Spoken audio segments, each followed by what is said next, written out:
is going on, guys? It's Kevin back again with a quick new video, just letting you guys know what I've been doing and what I've been working on. I've got all these vehicles at the lot, and with having like a full-time job, it's kind of tough to get everything done as soon as I want to get it done. So here's a little story for you. If you remember the last video, I had a Mitsubishi 3000 GT. I paid what I paid, $400 for the car. Run, drove, perfect. And I was planning on keeping that car for myself for like a weekend car, just something to mix it up a little bit. I found an incredible deal on Marketplace, and I didn't want to buy the car just because I don't have any place to put it. So I'm like, how am I going to figure this problem out? I hit the guy up and I said, hey, would you be willing to trade for a 3000 GT? He came out to the lot, he drove the car around, he loved it, we traded, and now I'm on the way to pick it up. Now this car, let me just say, this is about as good of an upgrade and an uptrade that you could possibly do. Now this car does need work, but I've owned like 3 of them, actually used one as a daily driver for months and months and months. New tires, tinted windows, it's way better. I don't want to say way better than my Eclipse, because they're basically the same car. But I know these cars inside and out. I know what's going on with it. I'm going to try to have it fixed today. But come on, let's go pick this thing up. So guys, tell me, what do you think about this trade? This car for this car? This car or that car? Okay, we're going to do a quick little walk around of this car before I start messing with it.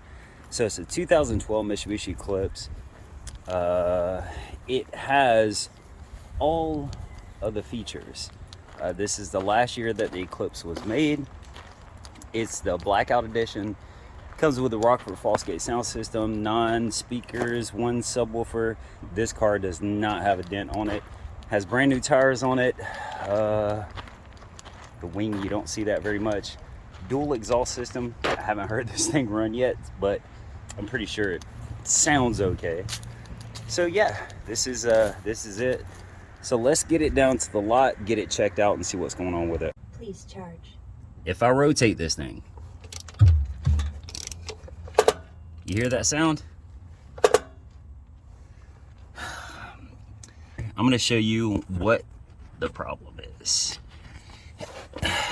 Now, somebody did put, as you can see right here, a Dayco timing belt on it, and what they didn't do is change this little booger right here, and that thing is important. That's your timing belt tensioner. So let me show you what it's doing, and the reason the top is spinning sometimes, but sometimes it's not. So if we watch, what this does right here is push up on the actual pulley here to keep your timing belt tight.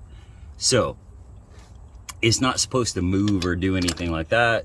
It's supposed to keep the tension on it. Now watch this. When I rotate this crankshaft a little bit, watch what it does. See that? And that noise that you're hearing is down here. Watch. It's just skipping the teeth. The belt's not moving, as you can see. It's just skipping the teeth. So yeah. Okay guys, let me show you what we're dealing with.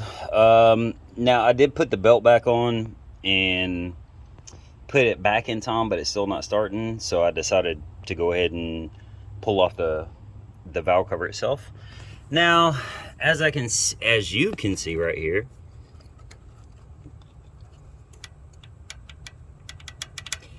all of these are bent. So I'm thinking all of the intake all the intake valves are bent on this car. Look how much play there is there. So yeah, no wonder the damn thing won't start, but it's not a big deal. So what we're going to do right now is pull the head off, and of course we're going to change the intake valves, see what the exhaust valves look like, do the head gasket, get everything back together. Now let me show you what the actual problem was, and this is what I mean. This little part right here basically took out this engine. Now if you take an engine like this to a shop, they're just going to tell you yeah, you might as well go ahead and change the engine because they don't want to deal with opening it up. But I think in all, with this part, the valves and the head gasket, it's going to take me about 6 hours, I'd say, total, because once I get the head off, of course you got to, pull the camshafts out to get to the valves and all that stuff. So about 6 hours total. But this was the problem.